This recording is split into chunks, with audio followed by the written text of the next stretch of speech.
Assalamualaikum warahmatullahi wabarakatuh. Perkenalkan, nama saya Arya Wahyu Sukma Aji dari Offering E29.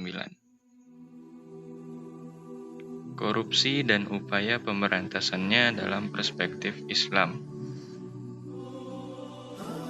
Yang pertama, pengertian korupsi.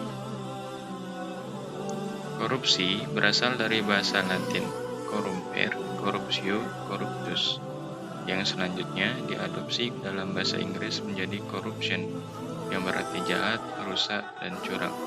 Jadi, korupsi dapat diartikan sebagai tindak pemanfaatan dana publik yang seharusnya untuk kepentingan umum, dipakai secara tidak sah untuk memenuhi kebutuhan pribadi, menurut Hasibuan tahun 2012. Selanjutnya, bentuk-bentuk korupsi. Yang pertama, galul, berarti mengambil sesuatu dan menyembunyikannya dalam hartanya, atau dengan kata lain penggelapan. Selanjutnya, riswah, berarti membuat sesuatu yang diberikan oleh seseorang kepada orang yang mempunyai kekuasaan agar ia memberikan kepada si pemberi sesuatu yang bukan haknya atau suap. Selanjutnya ada hadiah, pemberian sesuatu kepada orang lain atas dasar kerelaan dan tanpa mengharap sesuatu apapun selain ridha Allah Subhanahu wa Ta'ala.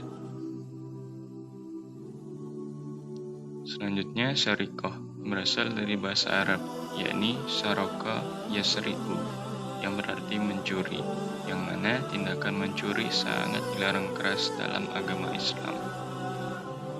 Selanjutnya, khianah merupakan suatu perbuatan tidak jujur, melanggar janji, sumpah, atau kesepakatan, atau dengan kata lain berbuat curang.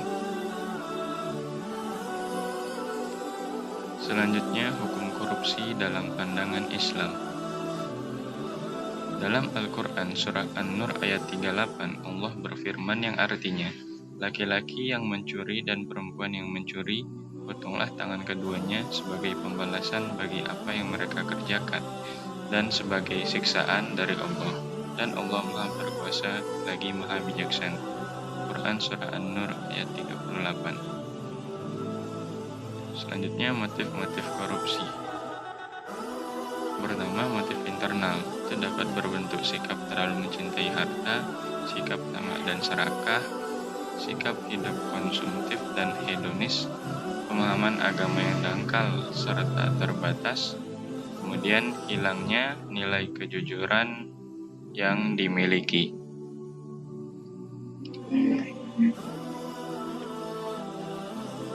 Yang kedua, ada motif eksternal.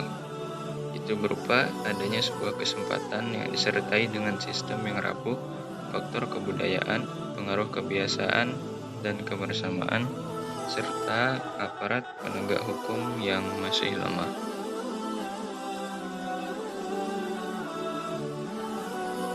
Kemudian ada bahaya korupsi bagi kehidupan.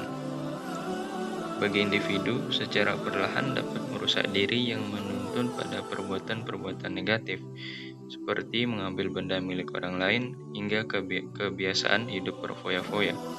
Dari segi agama, orang-orang yang memakan harta haram atau pelaku korupsi akan masuk neraka, derajatnya tidak akan ditinggikan, serta pengetahuan agamanya sempit, sampai tidak diterimanya doa dan amal perbuatan yang telah dilakukannya.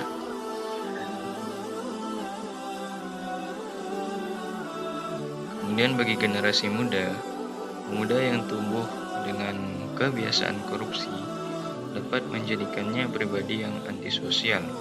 Jika sifat ini dibiarkan secara terus-menerus, akan terbentuk karakter tidak jujur, serta tidak bisa bertanggung jawab atas segala hal yang telah dilakukannya.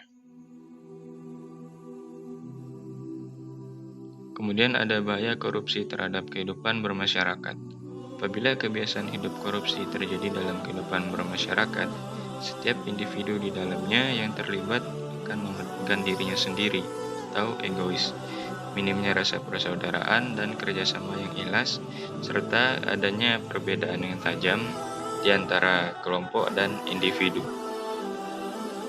Kemudian bagi sistem politik, masyarakat menjadi sulit untuk diatur dan tidak taat pada peraturan yang berlaku, tidak percaya pada pemerintah dan pemimpinnya, sehingga mereka tidak patuh dan tunduk pada otoritas yang berwenang.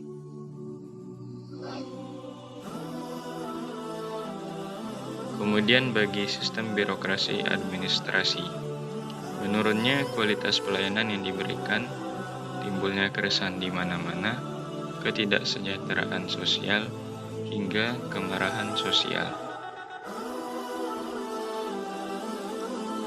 Kemudian bagi sistem perekonomian, dapat menyebabkan perekonomian terhambat, berkurangnya tingkat investasi dalam negeri maupun luar negeri, serta pertumbuhan ekonomi yang cenderung lemah.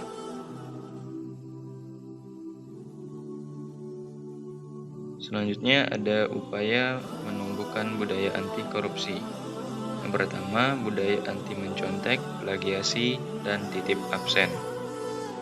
Dalam hadis riwayat Bukhari, yang artinya sesungguhnya jujur itu membawa kebaikan, dan kebaikan akan menunjukkan pada surga. Seseorang yang senantiasa berperilaku jujur, sehingga dia disebut orang yang jujur.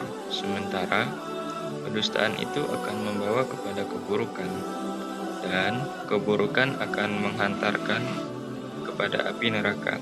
Seorang yang senantiasa berperilaku dusta sehingga pantas disebut orang yang pendusta. Yang kedua, memegang teguh amanah. Salah satu tindakan yang dapat mencegah perbuatan korupsi adalah amanah.